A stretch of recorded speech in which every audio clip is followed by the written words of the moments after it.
স্বার্থপর রে, বড়ই স্বার্থপর।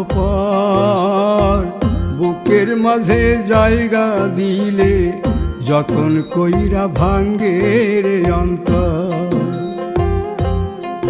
মানুষ বড়ই স্বার্থপর রে, বড়ই স্বার্থপর।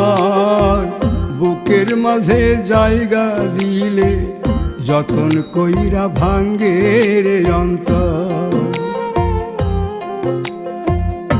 অচিনা এক জংলা পাখি যতন কইরা বুকে রাখছি, বুকের পাজর ভাঙ্গা সে যে সাজায় অন্যের ঘর রে, সাজায়